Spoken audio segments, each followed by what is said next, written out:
The movie starts by showing a building on fire, and the police siren sounds all over the city. A mustachioed man stands in a room as he recalls a past crime event that he experienced.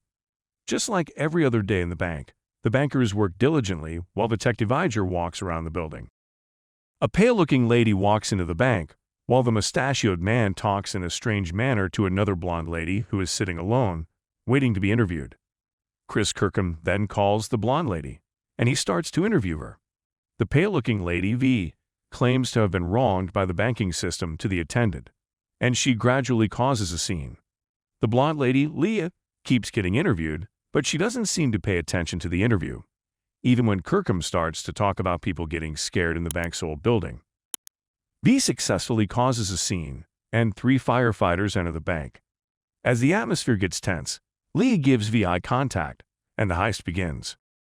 V, Leah, and the firefighters are actually robbers. V hits the bank security guard next to her, and Lee points out a gun at Kirkham. One of the firefighters, Michael, who is also V and Leah's brother, makes sure the security man pretends everything is under control in the bank. Detective Iger, on the other hand, decides to return to the bank from his car.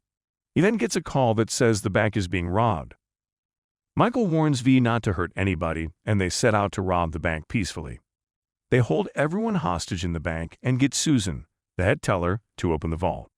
A man tries to run away, but he gets shot. They finally open the vault, and they take the $70,000 out of it.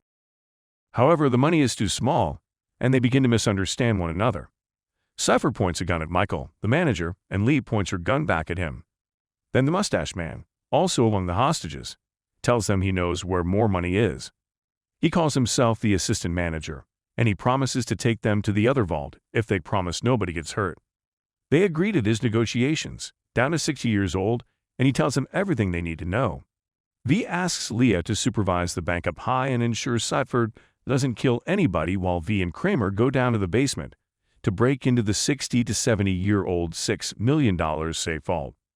The hostages begin to piss Michael off with their murmuring, and Lee takes one of the stubborn hostages to another room.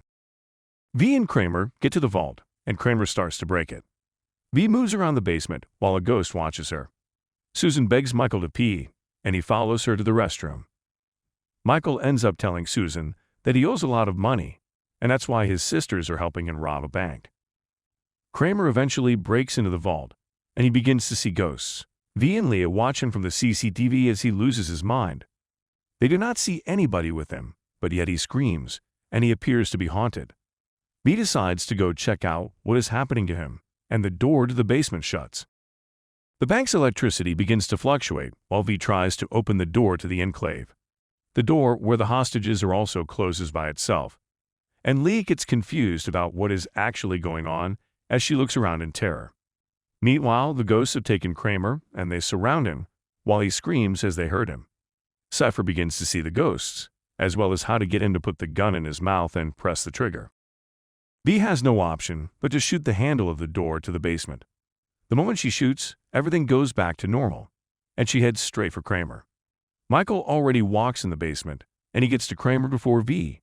When he gets to Kramer, Kramer kills himself by driving a drill bit right through his own skull. Michael witnesses this madness, and he runs away. Leah then starts to ask Susan about who called the police, and Susan says it was the bank. What kind of logic is that? Leah doesn't understand Susan, so she starts to explain everything about the bank. She shares with Leah the history of the bank. In 1982, a man tried to rob the bank and kept everyone hostage in the bank. The man made the bankers kill one another, but he never got away with the heist. The police never caught him, nobody saw his face, and he never left the bank. Susan claims that something is still down there in the basement. Leah thinks Susan is fooling her, so she tries to hurt her. But Mitchleg comes along just in time, so she stops. Michael tells her that Kramer is dead, and V drops a bag full of money beside them. Leah checks the bag, and she discovers that every bill in it is from 1982. V begins to lose her mind, and she starts to quarrel with Leah after Leah tells her the money doesn't make any sense. While they quarreled, the police shot from outside. Leah then goes to ask the security why the police would do such a thing. The security tells her to release one hostage, because the police probably need faith about what's going on inside. After Michael creates an exit in the basement for them to escape, he hears a woman's voice, and he goes to her. He sees a fine woman at first, but when he hears V call his name, the fine woman turns into a very ugly, rotted ghost, and he runs away from her. Leah hands over a hostage to the police, and she eventually finds out that the call the police got was from literally nobody in the bank. Michael tells V to escape, and Leah also frees the hostages and goes to the basement. In the basement, the ghosts try to kill her, but Michael rescues her. In the end, Michael sacrifices himself to save Leah as he incinerates himself with the ghosts. After everything is over, Lee meets V afterwards. V seems not to experience any ghostly influence down in the basement when Lee asks her what she saw in the basement. Lee then tells her that Michael is dead. Detective Iger then investigates the whole heist, and they finally discover that the mustachioed man, who calls himself the assistant manager, was actually one of the original hostages from 1982. The ghost influence remains with Leah as she sees a ghost take on V from behind.